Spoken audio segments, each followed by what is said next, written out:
तो ये जो है ये GOC का हमारा पार्ट 4 है।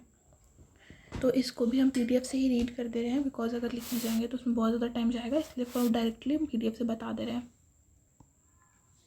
तो सबसे पहले है ना यहाँ पे कि A और B दो एटम्स हैं, उनके बीच जो है ओवरलैप ऑर्बिटल्स ओवरलैप किया है एंड वो एक बॉन्ड फॉर्म किए हैं। ठीक है, तो वहाँ यहाँ पे जो वो सिग्मा बॉन्ड फॉर्म किया है ये है BMO। BMO का मतलब बॉन्डिंग मॉलिक्यूलर ऑर्बिटल है। और अगर ये एक बॉन्ड फॉर्म किए हैं तो इनके साथ एक एंटी बॉन्डिंग मॉलिक्यूलर ऑर्बिटल भी होगा साथ में, जो कि कोई दूसरा एटम मान के चलो D होगा, जो कि उसमें आकर के वो बॉन्ड फॉर्म कर सकता है। तो एक BMO है और एक ABMO है।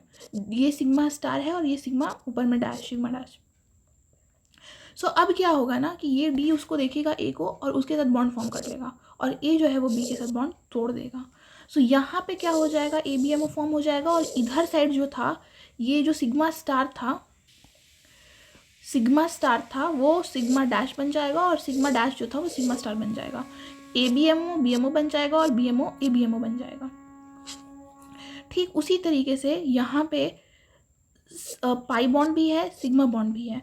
तो G और F दो है, इनके बीच बॉन्ड बना हुआ है। तो एक सिग्मा बॉन्ड है जो कि BMO है, तो अगर एक BMO बना हुआ है सिग्मा के साथ तो ABMO भी बनेगा। और पाई में अगर BMO बना हुआ है, यहाँ पे पाई में भी एक BMO बना हुआ है, तो इसके साथ एक ABMO, एक नहीं ऐसा बहुत सारा स्ट्रक्चर्स मतलब ABMO का रहेगा।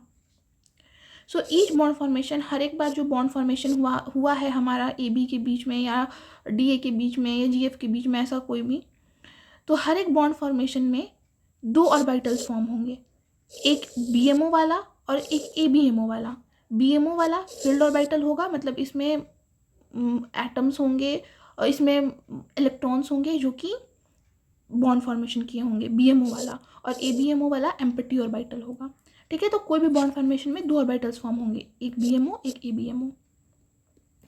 अब मूविंग टू नेक्स्ट स्लाइड,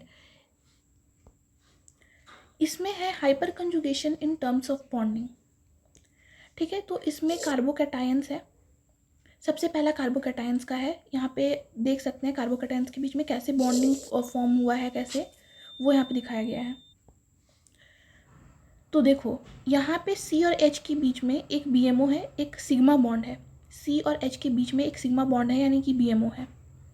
और यहाँ पे ये जो C है जिसके ऊपर पॉजिटिव चार्ज है, यहाँ पे एक P ऑर्बिटल जो है वो वेकेंट है, वेकेंट P ऑर्बिटल है। कार्बोकैटायन में क्या होता है, एक वेकेंट P ऑर्बिटल होता है, तो वही यहाँ पे है। तो ये टूट जाएगा और ये BMO यहाँ पे शिफ्ट हो जाएगा, यहाँ पे डबल बॉन्ड बन जाएगा। सो यहाँ पे जो बॉन्ड फॉर्मेशन होगा वो किसके किसके बीच में होगा, एक सिग्मा BMO जो कि फील्ड है, और दूसरा ये वेकेंट P ऑर्बिटल के बीच में। फ्री रेडिकल के केस में क्या होगा, फ्री रेडिकल के केस में जो कार्बोकैटायन जो फ्री रेडिकल होता है उसमें पार्शियली फिल्ड P ऑर्बिटल होता है, तो इसमें BMO जो कि फील्ड है और पार्शियली फिल्ड P ऑर्बिटल के बीच में बॉन्ड फॉर्मेशन होगा। नाउ एल्कीन्स, एल्कीन्स में किसके किसके बीच बॉन्ड फॉर्मेशन होगा, तो ये एक एल्कीन है, यहाँ से H टूटेगा जो कि एक BMO है, सिग्मा बॉन्ड फॉर्म्ड है इसलिए ये BMO है, और ये जो है वो इधर शिफ्ट होगा, यहाँ पे डबल बॉन्ड आएगा। ठीक है, तो यहाँ पे क्या है, क्योंकि यहाँ पे सिग्मा है, सॉरी यहाँ पे पाई है, यहाँ पे पाई बॉन्ड है, यहाँ पे अगर पाई बॉन्ड है तो इसके आसपास क्या होगा, ABMO होगा, एंटी बॉन्डिंग मॉलिक्यूलर ऑर्बिटल। तो यहाँ पे किसके किसके बीच बॉन्डिंग होगा, एक सिग्मा BMO और पाई ABMO। ठीक है, ये सिग्मा BMO और ये पाई ABMO, ये दोनों के बीच में बॉन्ड फॉर्मेशन होगा हाइपर कंजुगेशन के वक्त पे। ठीक है,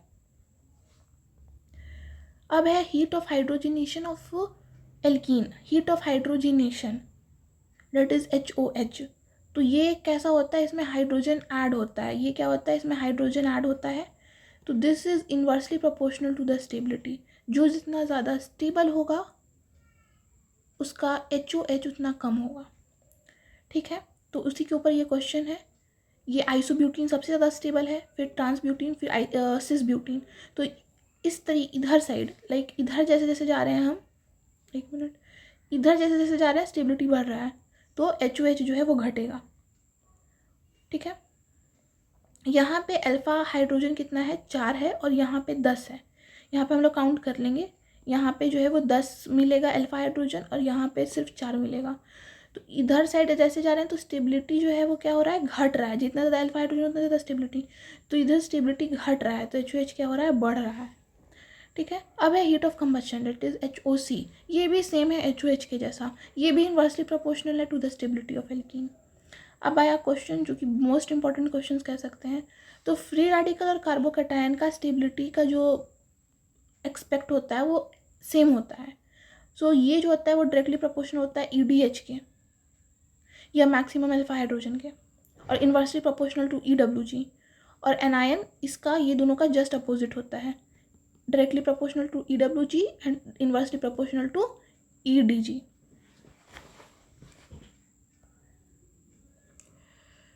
सो देखो पहला वाला इसमें है कि कार्बोकैटायन है, तो यहाँ पे हम देखेंगे कि कहाँ पे सबसे ज़्यादा अल्फा है। जहाँ पे सबसे ज़्यादा अल्फा होगा वो सबसे ज़्यादा स्टेबल होगा।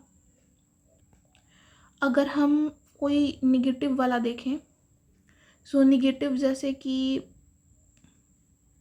ये सब उसी स्टेबिलिटी पे बेस्ड है, plus I minus I effect पे ना। एक के नंबर है जो कि इम्पोर्टेंट है, हम बता रहे हैं के नंबर में, क्योंकि यहाँ पे माइनस है, एनायन है, तो एनायन में तो हाइपर कंजुगेशन देखेंगे नहीं देखेंगे, हाइपर कंजुगेशन होता है पर देखेंगे नहीं।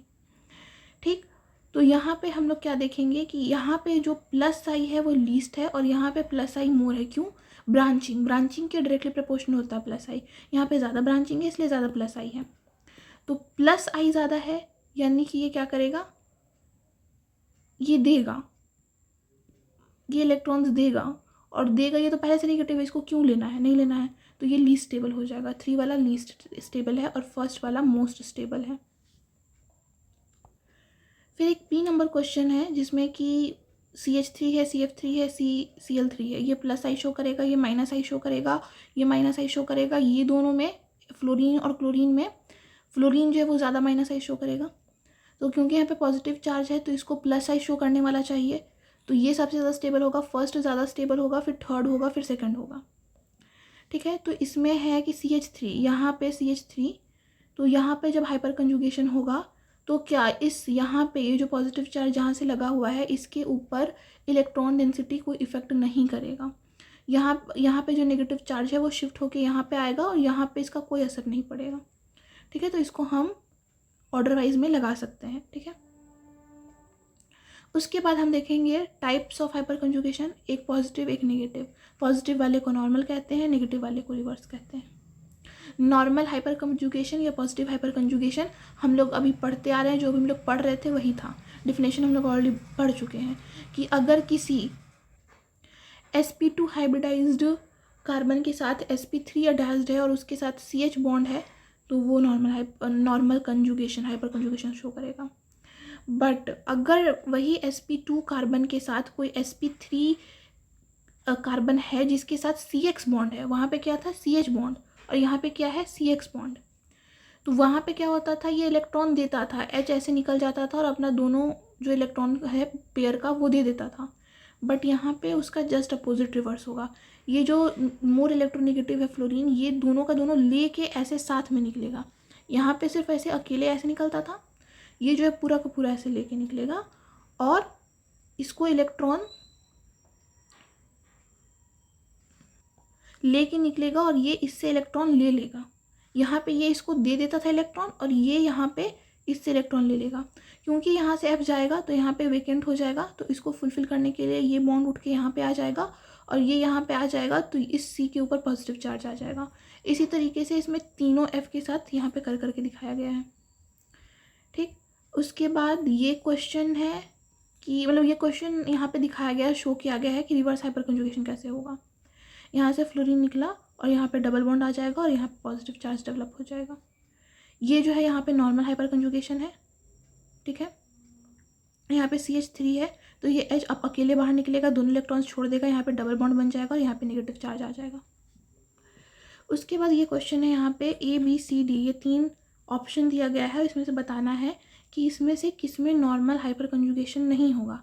तो D वाले में नहीं होगा, क्योंकि देखो ये क्या है sp2 जिसके साथ sp3 अटैच्ड है और इस sp3 के ऊपर मतलब ये अल्फा कार्बन हुआ ना, इस अल्फा के ऊपर कोई हाइड्रोजन है ही नहीं, यहाँ पे 0 अल्फा हाइड्रोजन है यहाँ पे 1 है, यहाँ पे 3 है, यहाँ पे 2 है। तो क्योंकि यहाँ पे कोई अल्फा हाइड्रोजन है ही नहीं, इसलिए यहाँ पे क्या होगा, नॉर्मल हाइपर कंजुगेशन नहीं हो पाएगा। तो option D is the correct option.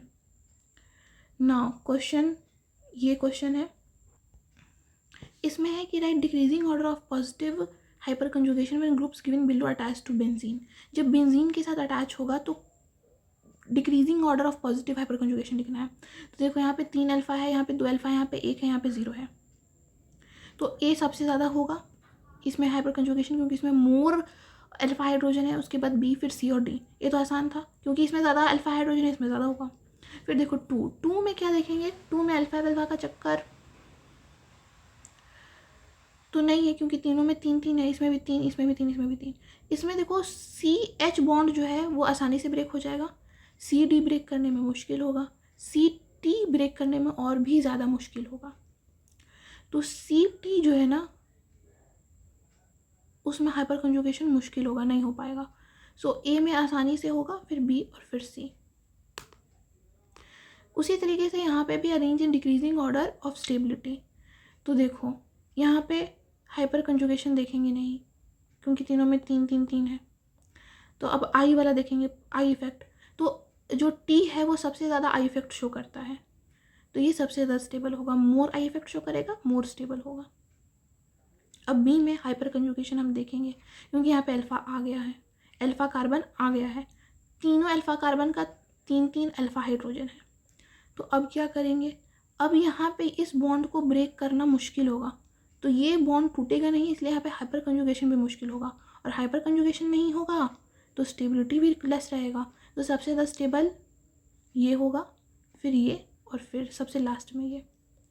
Option number C में देखो यहाँ पे प्लस चार्ज है, अल्फा कार्बन देखिए, अल्फा कार्बन दोनों तरफ जो अल्फा कार्बन है, तो इसमें पता चला कि अल्फा कार्बन सेम है, अल्फा हाइड्रोजन मतलब अल्फा हाइड्रोजन सेम है। तो अब क्या देखेंगे, अल्फा हाइड्रोजन सेम है, तो अब हम लोग आई इफेक्ट देखेंगे। ठीक है, यहाँ पे सबसे ज़्यादा आई इफेक्ट है, तो ये सबसे ज़्यादा स्टेबल होगा। यहाँ पे उससे कम, फिर यहाँ पे सबसे कम, ये सबसे ज़्यादा आई इफेक्ट शो कर रहा है, इसलिए सबसे ज़्यादा स्टेबल। अब यहाँ पे देखो, यहाँ पे भी सेम है कि यहाँ पे भी हाइपर कंजुगेशन नहीं देख पाएंगे, इसमें भी हाइपर कंजुगेशन नहीं देख पाएंगे, तो इसमें आई इफेक्ट देखेंगे। इसमें 3 CD3 है, तो ये सबसे ज़्यादा शो करेगा। इसमें सिर्फ 2 है, इसमें सिर्फ 1 है, इसमें एक भी नहीं है, तो इसमें आई इफेक्ट सबसे ज़्यादा होगा, सबसे ज़्यादा स्टेबल होगा। सेम है ई का, ई में सेम है क्वेश्चन, बस यहाँ पे फ्री रेडिकल के चलते नेगेटिव आ गया है। नेगेटिव आया है तो जस्ट अपोजिट ऑर्डर हो जाएगा, इसका ऑर्डर ऐसा है तो इसका ऑर्डर जस्ट अपोजिट ऐसा हो जाएगा नेगेटिव का। सो ये लेक्चर 4 हमारा पार्ट 4 कंप्लीट होता है। होप आपको समझ में आया होगा, और स्टे ट्यून फॉर पार्ट 5 भी जल्दी आएगा।